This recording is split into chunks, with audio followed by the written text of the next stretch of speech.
Hello दोस्तों। पहले मैं अपने आप से एक क्वेश्चन करा करता था कि अगर इन केस मान लीजिए मैंने इस टॉप पे जा कर के कोई स्टॉक परचेज़ कर लिया ना, तो मैं इससे बाहर कैसे निकलूँगा, मैं इसको एवरेज आउट कैसे करूँगा, right? So little bit answer खोज पाया हूँ इसका कि आप अगर एवरेज करना चाहें तो कैसे एवरेज आपको काउंट करना चाहिए, आपको एवरेज करना भी चाहिए या नहीं करना चाहिए, उसका एक देखिए। सबसे पहले ज़रूरी क्या है, देखिए जब भी आप एवरेज करने की बात करते हो ना, सो वॉल्यूम आपका लोवेस्ट होना चाहिए, आपके पास पैसा होना चाहिए, बैकअप होना चाहिए आपके पास। अदरवाइज़ एवरेज करना तो मुश्किल हो जाएगा, राइट? अब अगर मैंने यहीं पर ये ज्योति लैब का शेयर है 477 का है, एंड फॉर एग्ज़ाम्पल कि मेरे पास मान लीजिए अगर एक एग्ज़ाम्पल लेते हैं, अगर मान लीजिए फॉर एग्ज़ाम्पल मेरे पास 1 लाख रुपया है, राइट? अभी मेरे पास कॉल आया कि ज्योति लैब का शेयर जो है ना अनुराग, यार ये जो शेयर है ये आपका हो जाएगा आने वाले दिनों में मान लीजिए 550 रुपये। और मैंने लालच में आके क्या किया, 550 रुपये। तो मैंने लालच में आके क्या किया, 477 का शेयर का प्राइस चल रहा है और 1 लाख रुपए में ही जितने शेयर आते थे मैंने वो सब परचेज़ कर लिए, मतलब बाय क्वांटिटी कर ली मैंने 200 की, और प्राइस पे मैंने उठा लिया मान लीजिए 477 पे। अब द पॉइंट इज़ कि अनुराग क्या करे अगर ये शेयर यहाँ से फिसल जाए, अनुराग क्या करे अगर ये शेयर यहाँ से गिर जाए, तो मैं एवरेज आउट कैसे करूँगा यार? ये मेरे लिए बिग क्वेश्चन है। मेरे पास तो पैसा भी नहीं बचा पीछे। तो 1 लाख रुपया था, 48,000 का माल करीबन करीबन मैंने 96,000 का माल ले लिया। अब मैं कहाँ से पैसा लेके आऊँ? मेरे पास तो पैसे और है ही नहीं, राइट?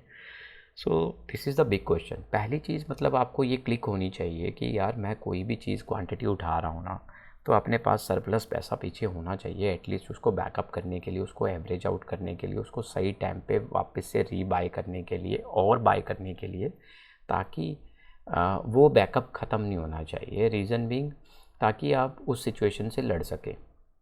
लेकिन अगर आपने पूरा का पूरा पैसा एक ही लेवल पे डाल दिया without any analysis, without any tracking, without any track record, without any history analysis, तो भाई बहुत बड़ी मुसीबत हो सकती है। नो डाउट पैसा आता हुआ सबको अच्छा लगता है, लेकिन जब जाता है तो इस लेवल से, अभी देखिए जो भी पर्सन इस स्टॉक में, फॉर एग्जांपल हम ये एग्जांपल के तौर पे ये स्टॉक ले रहे हैं, मैं स्पेसिफिकली इसको नहीं बता रहा हूँ, राइट? अब ये स्टॉक ही देख लीजिए, CDSL का स्टॉक है। मान लीजिए मैंने यहाँ पे बाय कर लिया, मेरे को कॉल आया और मैंने यहाँ पे बाय कर लिया, इस प्राइस पे बाय कर लिया, इस रेट पे मैंने यहाँ पे माल उठा लिया। तो ये लेवल कौन सा है आपका? देखिए 2539 रुपये। मान लीजिए स्टॉक उसके बाद गया ही नहीं ऊपर, अभी क्या रह गया? 2390 रुपया रह गया यार, यहाँ पे देखिए।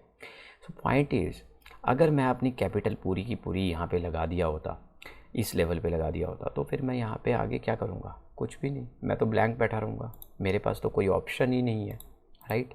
पॉइंट इज़, तो इसी तरीके से जो हम एग्ज़ाम्पल लेके चल रहे हैं ज्योति लैब में, कि भाई अगर सारा माल यहीं पे ले लेंगे और कुछ किया ही नहीं है, डाइवर्सिफाई नहीं किया पोर्टफोलियो को, पीछे बल्क में पैसा नहीं रखा, बैकअप नहीं रखा, तो क्या करेंगे उसके बाद? कुछ भी नहीं कर सकते हम लोग, राइट? और ये देखिए ये स्टॉक कितनी बढ़िया रेजिस्टेंस इसी लेवल से कितनी बार दे चुका है और इसी लेवल से गिरावट पे दे चुका है, राइट? सो पॉइंट इज़, तो भाई अपने लिए एक थंब रूल सेट करो कि जब भी आप कोई ट्रेड कर रहे हो, किसी भी स्टॉक में आप डिलीवरी ले रहे हो, शॉर्ट टर्म ले रहे हो, राइट? तो आप शॉर्ट टर्म डिलीवरी ले रहे हो तो इतना माल मत उठाओ कि बैकअप के लिए अपने पास पैसा ही ना हो। तो ये तो बात होगी एक बैकअप की, कि बैकअप होना चाहिए, ठीक है, एवरेज आउट करने के लिए। और बड़ा वॉल्यूम से काम करने का फ़ायदा तभी है जब आपके एनालिसिस बहुत ज़्यादा स्ट्रॉन्ग हो, जब आपको पता हो कि बाज़ार इस लेवल से चला और मुझे इसी लेवल पे एग्ज़िट कर देना है, या मैं इतना पैसा खाऊंगा मार्केट में, राइट? तो कौन खा पाता है इतना पैसा? कोई नहीं खा पाता यार। जब इस तरह के मोमेंटम्स डिप्स आते हैं इस लेवल से, तो बाज़ार में वैसे ही लोग निकल जाते हैं, एग्ज़िट कर जाते हैं, इवन इंक्लूडिंग मी, राइट? मैं भी इसी कैटेगरी में बिलोंग करता हूँ, इसमें कोई डाउट नहीं है। तो भाई अपने को पहली चीज़ कि पूरा पैसा ब्लॉक नहीं करना, पूरा पैसा अपने को सिस्टम के अंदर नहीं डाल देना एक बार में। दूसरी चीज़ डाइवर्सिफिकेशन ज़रूर करो। तो डाइवर्सिफिकेशन का फ़ायदा क्या है? अगर आपने 10 कंपनीज़ के स्टॉक ले रखे होंगे, राइट, तो अगर आपने 10 कंपनीज़ के स्टॉक ले रखे होंगे तो एटलीस्ट उसका फ़ायदा आपको ये रहेगा कि अगर 2-3 स्टॉक कुछ चल भी रहे होंगे 10 कंपनीज़ में से, और 6-7 स्टॉक हो सकता है डाउन में चल रहे हो, right. So point is diversification is required. Diversification अच्छी चीज़ है, अच्छा एक अकाउंट मेंटेन करने का बढ़िया तरीका है डाइवर्सिफिकेशन, राइट। सो दूसरी चीज़, पूरा पैसा एक ही स्टॉक में ना लगाएं, उसको डाइवर्सिफाई करें। तीसरी चीज़, बड़े वॉल्यूम में काम मत करें। बड़े वॉल्यूम में काम करें तो अपने पास प्लीज़ बैकअप जरूर रखें, ताकि आपको ज़रूरत पड़ सकती है कभी भी। अभी मार्केट का वेव चल रहा है कुछ इस तरीके से, अगर हम बात करें मार्केट कुछ इस तरीके से चल रहा है, राइट। पैसा दे रहा है दबा के, कभी कोई स्टॉक चल दे रहा है, कभी कोई स्टॉक चल दे रहा है, राइट। तो पॉइंट इज़ कि भाई जब कब तक चलेगा ये मार्केट ऐसा? तो जब मार्केट नीचे की तरफ स्टार्ट होगा ना, जब मार्केट नीचे की तरफ स्टार्ट होगा तो फिर वो बहुत ही गंदा वाला होता है, फिर वो सांस नहीं लेने देता, राइट। तो बाज़ार जो है अगर इतनी ऊंचाई से नीचे गिर पड़े तो फिर निकल पाना बहुत मुश्किल होता है। तो वही बल्क में जो है ज़्यादा वॉल्यूम में काम करने का फ़ायदा तभी है जब आपके स्ट्रॉन्ग एनालिसिस है और आप स्टॉप लॉस भी फॉलो कर रहे हो साथ में, ठीक है ना। तो एक चीज़ ये होगी। अब बात करते हैं एवरेज कहाँ पे करना है मुझे। एवरेज करने का सबसे बढ़िया तरीका क्या है? एवरेज करने का सबसे बढ़िया तरीका है भाई, देखिए, अगर मान लीजिए इसी स्टॉक की बात करते हैं, मान लीजिए मैं यहाँ पे बैठा हूँ यार, राइट, मैंने यहाँ पे 50 शेयर लिया। अब क्वांटिटी हम छोटी की बात करेंगे। मेरे पास ज्योति लैब का कॉल आया कि भाई 540 रुपये में लेना बनता है और भाई 600 रुपये का स्टॉक हो जाएगा ये, राइट। अब मेरे को 10% पैसा खाना था, मैं इसके अंदर घुस गया बिना सोचे समझे। अब मार्केट आया नीचे, कहाँ पे? गिरता ही रहा, गिरता ही रहा। आपको वेट करना है जब तक मार्केट वहाँ किसी भी एक लेवल से रिवर्स नहीं लेगा। तो मार्केट कहाँ पे वापस आया? नीचे आया, 431 रुपये रह गया, 100 रुपये टूट गया, मेरा 5000 रुपये गया 50 शेयर के अंदर, ठीक है। अब मार्केट यहाँ से चला फिर से कितना? 515 रुपये खींच दिया मार्केट बाज़ार ने। अब मेरे को इसी लेवल पे वेट करना है, इसी लेवल पे। अब मैं इसको एक मार्क करके रख लूँगा कि भाई ये मेरा जो है ना एक सपोर्ट लेवल आ गया स्टॉक में निकल करके, ठीक है। इसको आप मार्क कर लीजिए। अब फ़ायदा क्या है इसमें? देखिए, आप यहाँ पे बाज़ार आया, फिर से एंटर करके आप यहाँ पे 431 रुपये भाव में मार्केट कितना आ गया? ओ माय गॉड, 391 रुपये मार्केट आ गया। अब फिर हम मुंह में उंगली दबाए बैठे हुए हैं, कोई चारा नहीं है, कोई ऑप्शन नहीं है, मार्केट और नीचे चला गया। But the point is, again देखिए, इसी लेवल की अगर बात करें, अगर आप इन्वेस्टमेंट्स कर रहे हैं, थोड़ा थोड़ा स्टॉक में काम कर रहे हैं, तो मार्केट देखिए फिर से वापस से कितना? 465, 466, राइट।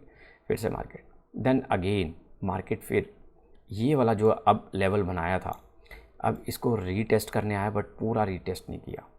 अब मेरे लिए क्या था? पहला रेजिस्टेंस लेवल ये था R1, जिसको बोलते हैं R1, राइट।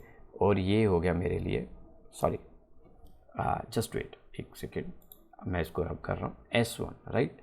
तो ये मेरे लिए बनेगा S1, दिस इज S1,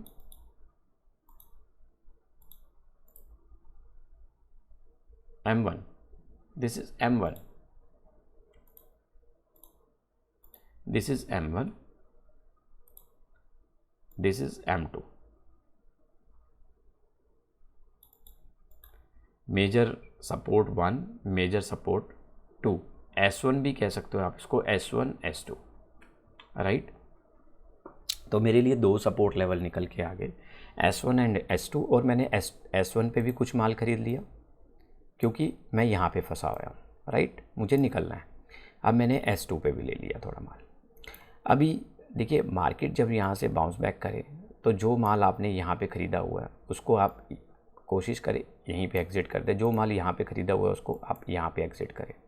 अब देखिए, मार्केट कितना टाइम तक यहाँ इनके बीच में ही आपस में घूमता रहता है। ये देखिए, ओह माय गॉड, क्या लेवल टेस्ट किया स्टॉक ने, राइट। सो उसके बाद देखिए फिर से ये लेवल टेस्ट हुआ, फिर से ये देखिए कहाँ पे गया। तो अब बाज़ार ने ये जो लेवल टेस्ट किया था 13 मार्च को, फिर से बाज़ार इसको टेस्ट करने आया, और अब देखिए कितना शानदार। अगर आप ये 3-4 बार एक्सरसाइज कर लोगे ना, बाय सेल सही ढंग से, लेकिन इसको करने के लिए क्या चाहिए अपने को? बैकअप चाहिए, पैसा चाहिए, राइट, और अपने को सही टाइम चाहिए होगा री एंटर करने के लिए पोजीशन में। लेकिन ये टाइम तो तभी मिलेगा ना जब अपने पास पैसा होगा बैकअप में। लेकिन ये टाइम छूट जाएगा अगर अपने पास पैसा नहीं होगा और हम लोग पहले ही माल ले चुके हैं, पहले ही बैठे होंगे। ठीक है, तो ये आपको ध्यान रखना है कि मेरे को रीपरचेज़ करने के लिए सपोर्ट 1, सपोर्ट 2, सपोर्ट 3 लेवल की ज़रूरत होगी। ये लेवल आपके पास होंगे, कैसे आएंगे? बट ये बड़ा सिंपल सा तरीका है। बाज़ार कहीं पे भी पहले पॉइंट से ऊपर जाएगा, वो सपोर्ट 1 बन गया, जब वापस से उसको छूने आए तो बाय मार लो, right. Moreover chances is there कि वहीं से वापस हो जाता है, रिवर्स हो जाता है। लेकिन कितना रिवर्स होता है ये भाई टाइम के ऊपर डिपेंड करेगा, ये आपकी स्टडी के ऊपर डिपेंड करेगा, राइट। लेकिन देखिए 540 रुपये का स्टॉक अगर आपने 430 रुपये में ख़रीदा, उसके बाद आप इस स्टॉक को मान लीजिए 470 रुपये पे भी निकाल रहे हो ना, तो 40 रुपये आप रिकवर कर दे रहे हो, यानी कि आपके स्टॉक की एवरेज 500 रुपये आ चुकी है, राइट। फिर उसके बाद आप अगर यहाँ पे 390 के पास स्टॉक ले रहे हो और उसको फिर से 470 के पास बेच दे रहे हो, 470 फिर आया स्टॉक, तो आप ये मान के चलें कि 70 रुपये ये खाने का मतलब क्या है? आपका सारा लॉस रिकवर, आप बिल्कुल बढ़िया तरीके से एग्जिट कर पाएंगे आप। तो दोस्तों ये सबसे बढ़िया तरीका है, आप किसी भी स्टॉक में ले लें। चलिए हम लोग आते हैं मान लीजिए अपोलो टायर के अंदर, राइट, कोई भी स्टॉक ले लीजिए आप। मैं स्पेसिफिकली किसी भी स्टॉक के ऊपर नहीं जाना चाहूँगा, मैं सिंपली आपको ये कहना चाहता हूँ कि आप स्पेसिफिकली किसी भी स्टॉक को उठा लीजिए, राइट। तो आपको बट हर जगह पे आपको ये इस तरह की एक्टिविटी देखने को मिलेगी। अपोलो टायर की हम बात कर रहे थे, अपोलो टायर हमने डे बेसिस पे लगा लिया है, राइट। अभी देखिए अपोलो टायर मान लीजिए मैंने अगर सपोज़ कीजिए यहाँ पे मेरे पास बाइंग कॉल जनरेट हुई, राइट, तो अभी मेरे पास यहाँ पे बाइंग कॉल जनरेट हुई। अब मैं क्या करूँ यार, मैं तो बैठा हूँ 519 रुपये भाव में। अब मार्केट यहाँ तक फिसल गया, कंटिन्यू गया, देखिए आप कैसे गया है ये शार्प तरीके से, बड़ा गंदा वाला, राइट। मुझे नहीं आइडिया कि मार्केट यहाँ से अब वापस जाएगा। ये आया वापस यहाँ पे कितना, 480 रुपया, कहाँ से 450 रुपये से 30 रुपये डाले। मार्केट रीटेस्ट करने आया बट अच्छे से रीटेस्ट नहीं किया, फिर वापस से इसी लेवल का वेट कीजिए, वापस से मार्केट रीटेस्ट करने आया, ठीक है, चाहे आया काफ़ी समय बाद, लेकिन जब भी आया तो रिवर्स बैक देखिए आपके लेवल के आसपास बड़े शॉर्ट टाइम पीरियड में आ चुका है मार्केट। तो इसी तरह के एग्जांपल्स आप n number of example set कर सकते हैं। लेकिन क्वेश्चन फिर वही से घूम फिर के आ जाता है कि जब तक आपके पास पैसा नहीं होगा, बैकअप नहीं होगा आपके पास, आप कैसे करोगे? अगर आपने पूरा क्वांटिटी पहले ही ब्लॉक मार दिया ना अपना, तो भाई फिर आपके लिए बड़ी मुश्किल होगी, बड़ा चैलेंज होगा आपके लिए उससे बाहर निकल के आना, बहुत मुश्किल होगी, ठीक है। और कभी भी इंटरेस्ट पे पैसा लेके काम करने का ज़रूरत नहीं है, लोन पे पैसा लेने की ज़रूरत नहीं है, इस पे लगाने का ज़रूरत नहीं है। तो ये चीज़ें हमेशा ध्यान रखें और सही तरीके से एवरेजिंग करें। उसके लिए सपोर्ट 1, सपोर्ट 2 निकालें। रेजिस्टेंस जहाँ पे भी स्टॉक की आती है तो वहाँ पे अपने माल को एक बार छोड़ दें। प्रॉफिट बुकिंग ज़रूर करें। प्रॉफिट बुकिंग जब तक नहीं करोगे तब तक स्क्रीन पे जो देख रहे हो ना, आपको जो प्रॉफिट बन रहा है वो आपका नहीं है। This is very clear. Thank you so much. Keep learning, keep watching my videos. I hope आपको ये चीज़ अच्छे से समझा पाया हूँ। Thank you.